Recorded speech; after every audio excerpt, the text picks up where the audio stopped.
that comes to our attention is the gate itself, an admirable illustration of Great Britain's constructive influence. Bombay is the second largest city of India and one of the chief seaports of the Orient. It has a mixed population of over 1 million people, representing practically every race and creed in the world.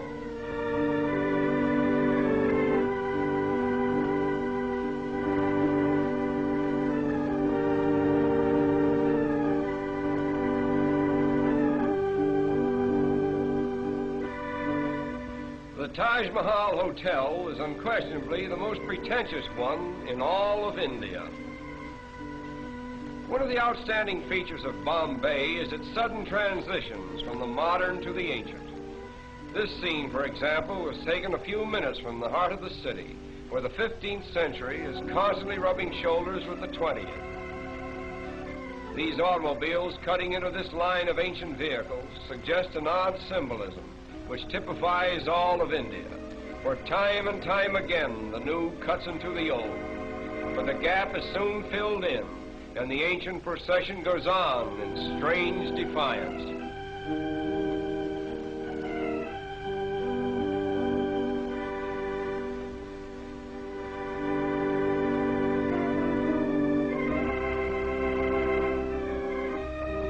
At the famous race course in Bombay, we are again transported into another world, where here is gathered representatives of every nationality, creed, and color. The course itself is considered to be the most picturesque, if not the finest in the Orient. We are particularly interested in the costumes worn by the Parsi women. The Parsis are the descendants of exiled Persians. The entire Parsi population now numbers over 50,000, most of whom are residents of Bombay. They are regarded as the wealthiest class in India, and they are obviously the most progressive. Owing to its central position between the East and West, no city can show a greater variety of types than Bombay. Here we find gathered Parsi merchants, Arab traders, Afghans and Sikhs, Chinese, Japanese, Malayans, Americans, and British, all part of the cosmopolitan crowds so characteristic of Bombay. Not far from the racetrack, we come upon an old Indian fakir with the cleverest little bird that we have ever seen. We will pause a while and watch this little fellow perform.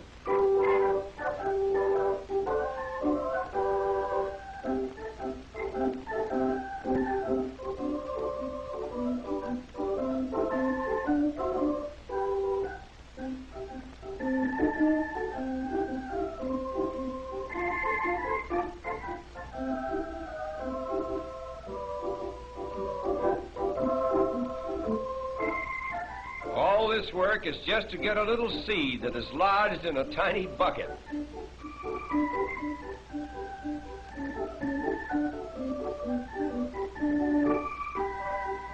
Stringing beads is the most amazing thing that this bird does. A needle is fastened to one end of the thread. The bird actually sticks the needle through a bead, drops the needle, gets a new grip, and slides the bead down onto the thread.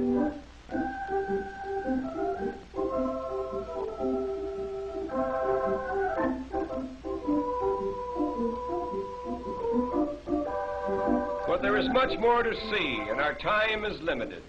So we will leave this little bird with his beads and continue on to a picturesque fishing village just a short distance from Bombay. This quaint little habitation seems to have no connection with the mainland, and life in general appears to be carried on quite apart from the outside world. All the people who live here are engaged in the fish industry, and as strange as it may seem, many of them are strict vegetarians and therefore will not eat fish of any kind.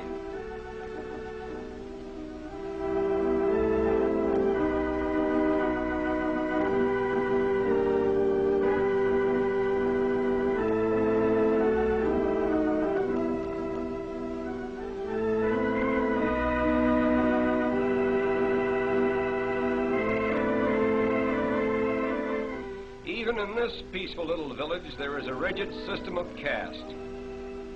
Here we find two attractive young ladies of the proud fisherfolk class. The dress each is wearing is called a sari. It is a one-piece garment which unwinds to about 8 yards in length. Look closely at these young ladies and you will see a round dot in the center of their foreheads. This dot, which is usually made of red paint, signifies that the wearer is married or eligible for marriage. The flower pot before which they are standing contains the sacred Tulsi plant, an emblem of virtue, which is worshipped exclusively by Indian girls. The story goes that a certain virtuous maiden named Tulsi was changed into a plant just as she was about to be assaulted by a demon. Thus, the Tulsi plant became a shrine of chastity for virtuous Indian girls. The chief occupation for the women of this village is in drying and preparing the fish which is caught by the men. The method for treating the fish is to first soak them in salt and then lay them out on the sun-baked ground. When they are thoroughly dried, they are tied in small bundles and sent to market. These women are treating a smaller species of shrimp, which is swept about in this manner until it is sufficiently salted and dried.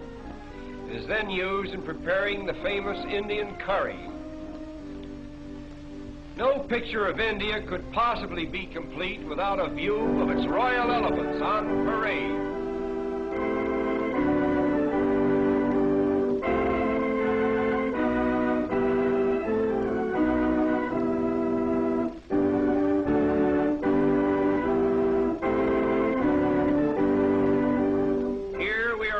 Of the wealth of India and the splendor of the days that used to be.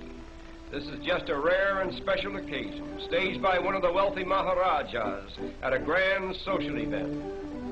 The headpieces worn by these elephants are made of solid gold and are studded with magnificent jewels.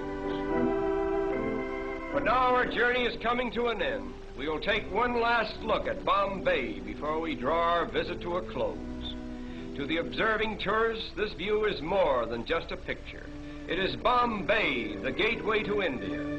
Through it flows the commerce of an empire. Great commercial houses, stately public buildings, and educational institutions flank its broad thoroughfares.